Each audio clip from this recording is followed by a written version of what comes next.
ওরা জিতে গেছে বলে দাবি করে। আমরা আগামী জুলাইয়ের মধ্যে কাজটা শেষ করব বলে আশা করি। ও সব কিছু জেনে গেছে বলে ভান করে। এই সেন্টেন্সগুলোকে তোমরা ইংলিশে কিভাবে বলবে বা ইংলিশে কিভাবে লিখবে সেটাই এই ভিডিও থেকে জানবে। যে তিনটে সেন্টেন্স আমি এখানে বললাম সেই তিনটে সেন্টেন্সকে তুমি যদি ইংলিশে বলতে চাও বা লিখতে চাও তাহলে তোমাকে পারফেক্ট ইনফিনিটিভ ব্যবহার করে বলতে হবে বা লিখতে হবে। তাহলে পারফেক্ট ইনফিনিটিভটাকে কোথায় কখন কিভাবে ব্যবহার করতে হয় সেটা আমি এই ভিডিওতে দেখাবো। নাম্বার 1 মোডাল ভার্বের সাথে। নাম্বার 1 হচ্ছে মোডাল ভার্বের সাথে। মোডাল ভার্বের সাথে আমরা পারফেক্ট ইনফিনিটিভ ব্যবহার করি। মোডাল ভার্বের সাথে মানেটা কি? মোডাল ভার্ব কোনগুলো? মোডাল ভার্ব হচ্ছে may, might, can, could, shall, should, will, would, must, need, ought to, dare, এগুলো হলো মোডাল ভার্ব। এই মোডাল ভার্বের সাথে তুমি যখনই হ্যাভ যোগ করবে তার মানে সেটা পারফেক্ট ইনফিনিটিভ হয়ে গেল। হ্যাভ প্লাস V3 মানে could have, should have, must have, might have, এইগুলো সবই কিন্তু পারফেক্ট ইনফিনিটিভের উদাহরণ। কারণ মোডালের পরে যে ভার্বটা ইউজ হয় সেটা অ্যাকচুয়ালি একটা ইনফিনিটিভ, এবং সেটাকে তুমি যখন হ্যাভ যোগ করে বলছো তখন সেটা পারফেক্ট ইনফিনিটিভ হয়ে যাচ্ছে।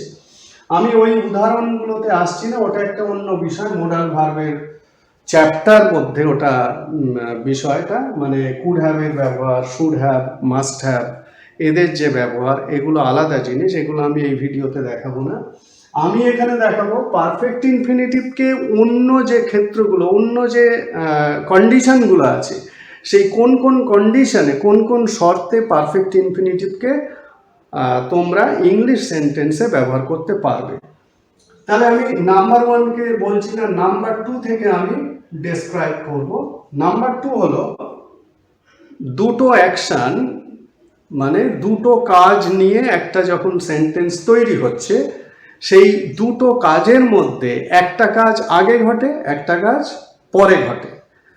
তো আগে ঘটে যে কাজটা, সেই কাজটার সঙ্গে আমরা পারফেক্ট ইনফিনিটিভ ব্যবহার করি।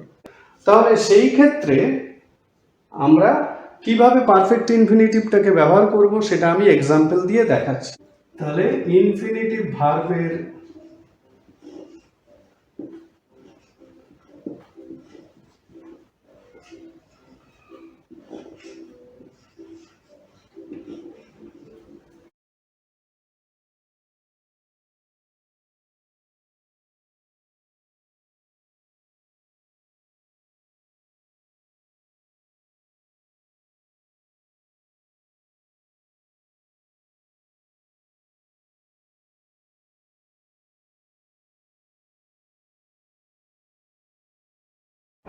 ইনফিনিটিভ ভার্বের কাজ মূল ভার্বের কাজের থেকে আগে ঘটে, এই বিষয়টা কিন্তু মাথায় রাখতে হবে। এখানে দেখো দুটো কাজ, এই যে ইনফিনিটিভ ভার্বের কাজ, এটা একটা কাজ, এই একটা কাজ বোঝানো হচ্ছে, আর মূল ভার্বের কাজ, মূল ভার্বের কাজ, তার মানে এই কাজটা 1 আর এই কাজটা 2। 1 2 কেন বললাম? এই কাজটা আগে ঘটছে মানে 1 নম্বর, আর এই কাজটা পরে ঘটছে। এবার কিভাবে ঘটছে সেটা আমি দেখাচ্ছি উদাহরণের মাধ্যমে। এই ধরনের কন্ডিশন বা এই ধরনের বিষয়টা যখন বোঝাবে সেন্টেন্স দিয়ে, তখন সেই সেন্টেন্সে আমরা কতকগুলো ভার্ব আমরা এখানে ইউজ করি। সেই ভার্বগুলো ধরো ক্লেম, ক্লেম, ক্লেম মানে কি? দাবি করা। Consider, claim, consider. Pretend, pretend. would like to,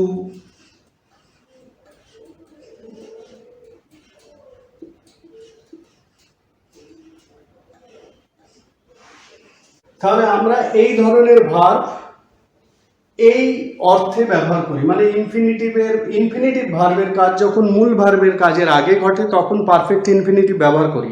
এক্ষেত্রে যে ভার্বগুলোকে আমি এখানে দেখাচ্ছি সেগুলো হলো claim, consider, pretend, would like. এই ক্লেম মানে কি? দাবি করা। কনসিডার মানে বিবেচনা করা। প্রিটেন্ড মানে ভান করা। উড লাইক মানে ইচ্ছে করা বা ইচ্ছে হওয়া, যেটা হোক। তাহলে ক্লেম দিয়ে আমি যখন একটা সেন্টেন্স বানাচ্ছি, এখানে আমি কি বললাম, যে সেন্টেন্সটা দিয়ে আমি এই ভিডিওটা শুরু করেছি সেটা কি বলেছি না, ওরা জিতে গেছে বলে দাবি করে। এখানে একটা জিনিস, এই ধরনের ভার্বগুলো প্রেজেন্টে হতে পারে, পাস্টে হতে পারে, দুটো ক্ষেত্রেই হতে পারে। তাহলে বা যে কোনো মোডাল ভার্ব ইউজ করেও তোমরা বলতে পারো।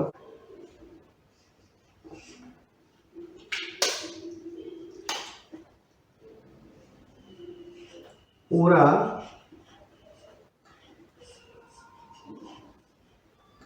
জিতে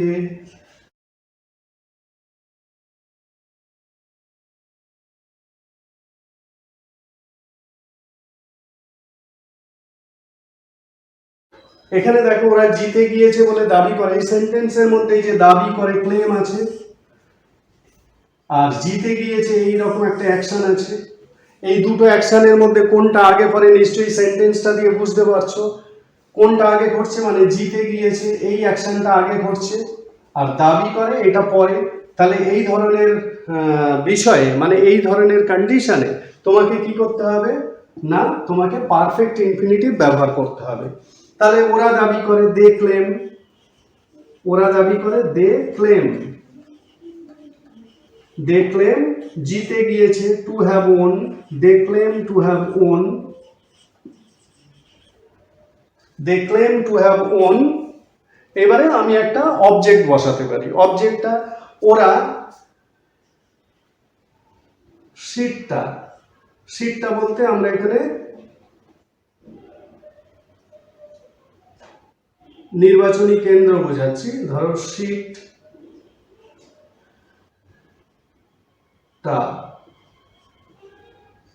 ওরা সিটটা জিতে গিয়েছে বলে দাবি করে। তাহলে they claim to have won the seat, they claim to have won the seat. বোঝা গেল? আমি যদি অন্য কিছু বসাই, মানে ম্যাচটা ওরা জিতে গিয়েছে বলে দাবি করে, they claim to have won the match, they claim to have won the match, ওরা ম্যাচটা জিতে গিয়েছে বলে দাবি করে।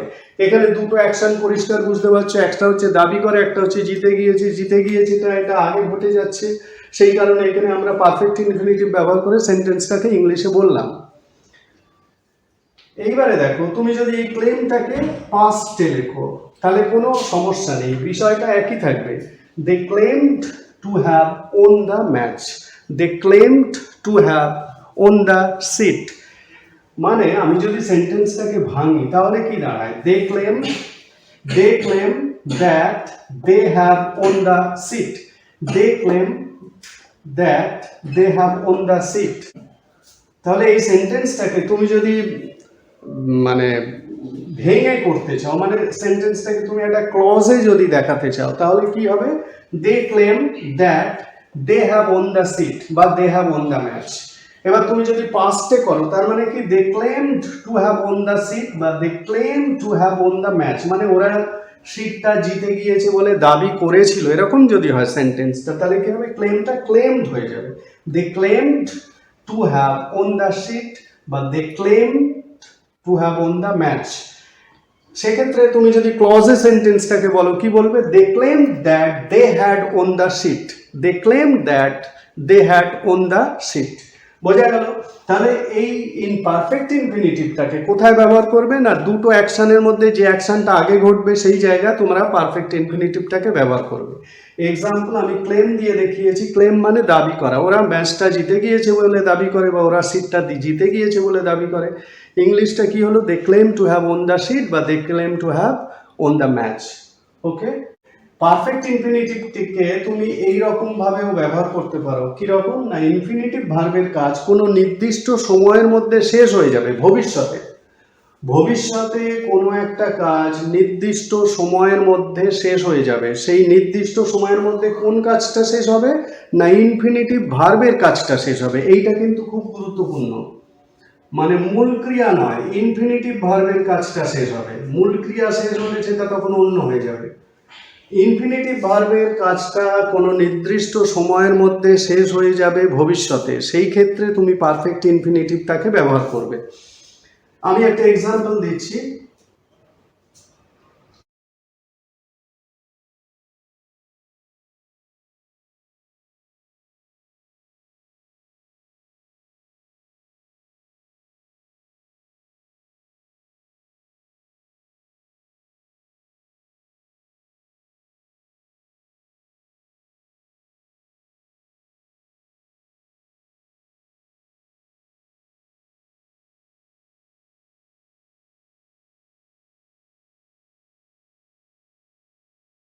এই যে আমি একটা এক্সাম্পল লিখলাম, দেখো আগামী জুলাইয়ের মধ্যে কাজটা আমরা শেষ করে ফেলবো আশা করি।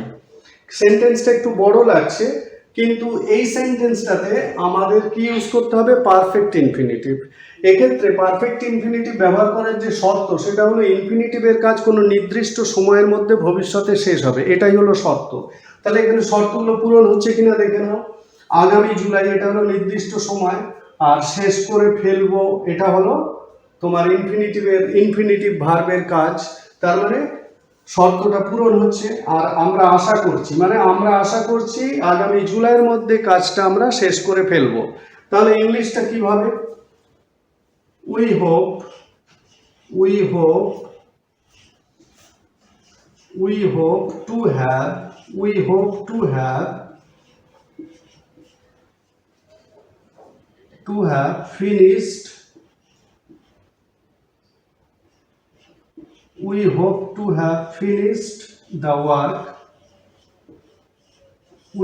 to have finished the work by July 2023।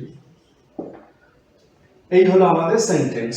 তাহলে আগামী জুলাইয়ের মধ্যে কাজটা আমরা শেষ করে ফেলবো। ইংলিশে কি বলবে? We hope to have finished the work by July. এইটাকে তুমি যদি ক্লজে বলতে চাও, আমি ক্লজগুলো কেন দেখাচ্ছি? যাতে তোমাদের বুঝতে সুবিধা হয়, মানে আমি ভেঙে দেখানোর চেষ্টা করছি। We hope to have finished the work by July 2023, এটাকে এইভাবে তুমি বলতে পারো, মানে ক্লজ তৈরি করে। তার মানে we hope that we will have finished the work by July 2023। We hope that we will have finished the work by July 2023। তাহলে বোঝা গেল যে পারফেক্ট ইনফিনিটিভটাকে ঠিক কোথায় কোথায় ব্যবহার করতে হয়। পারফেক্ট ইনফিনিটিভকে কোথায় ব্যবহার করবে না? ইনফিনিটিভ ভার্বের কাজ যদি কোনো নির্দিষ্ট সময়ের মধ্যে শেষ হয়ে যাবে বোঝায়, তাহলে সেক্ষেত্রে তুমি পারফেক্ট ইনফিনিটিভ ব্যবহার করে সেই সেন্টেন্সটাকে ইংলিশে বলতে পারবে বা লিখতে পারবে। এখানে এক্সাম্পল দিয়েছে, আগামী জুলাইয়ের মধ্যে কাজটা আমরা শেষ করে ফেলবো। We hope to have finished the work by July. বোঝা গেল? এটা হলো 3 নম্বর, মানে পারফেক্ট ইনফিনিটিভ ব্যবহারের 3 নম্বর ব্যবহার।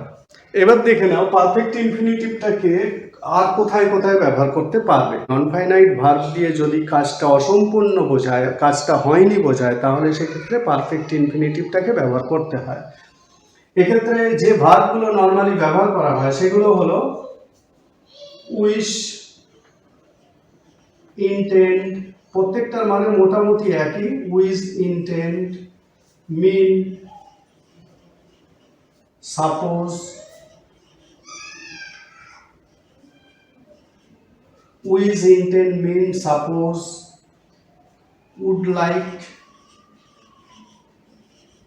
would like to, want ইত্যাদি। এই ধরনের ভার্বগুলো এই ধরনের সেন্টেন্স তৈরির ক্ষেত্রে ব্যবহার করা হয়। অর্থাৎ যে ক্ষেত্রে নন ফাইনাইট ভার্বের কাজটা অসম্পূর্ণ বা হয়নি, মানে ইনফিনিটিভ ভার্বের কাজটা অসম্পূর্ণ বা হয়নি বোঝানো হয়, সেই ক্ষেত্রে এই ধরনের ভার্বগুলোকে আমরা ব্যবহার করি। এক্সাম্পল, একেবারে সহজ এক্সাম্পল দিচ্ছি। ও এখানে আসবে ভেবেছিল।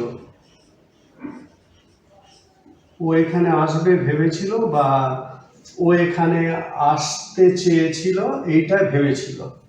ও এখানে আসবে ভেবেছিল। এই যে অ্যাকশনটা, এই যে আমি সেন্টেন্সটা বললাম এখানে, এই সেন্টেন্সটা দিয়ে দেখো ও ভেবেছিল বা ওর ইচ্ছে হয়েছিল এখানে আসার, কিন্তু আসাটা হয়নি। তার মানে কাজটা অসম্পূর্ণ বা হয়নি এটা বোঝাচ্ছে। তাহলে এই ধরনের সেন্টেন্সগুলোকে তোমরা কিভাবে ইংলিশে বলবে বা লিখবে? ও মানে হচ্ছে হি উইজড, যেহেতু পাস্ট টেন্সে বলছি, he wished to have come here. বোঝা গেল? He wish to have come here, ও এখানে আসবে বলে ভেবেছিল। মানে অ্যাকশনটা কমপ্লিট হয়নি বা শেষ হয়নি, এটাই বোঝানো হয়েছে। তাহলে পারফেক্ট ইনফিনিটিভকে এখানে আমি যে রকমভাবে ব্যবহার করা হয় সেগুলো দেখালাম। এইবারে অনেক অ্যাডজেক্টিভ আছে বা পার্টিসিপল, মানে ভার্ব থেকে যে অ্যাডজেক্টিভগুলো তৈরি হয়, পার্টিসিপল অ্যাডজেক্টিভ বলছি, সেই ধরনের অ্যাডজেক্টিভের পরে আমরা পারফেক্ট ইনফিনিটিভটাকে ব্যবহার করি। এখন প্রশ্ন হলো, সব অ্যাডজেক্টিভের পরে কি পারফেক্ট ইনফিনিটিভকে ব্যবহার করা যাবে?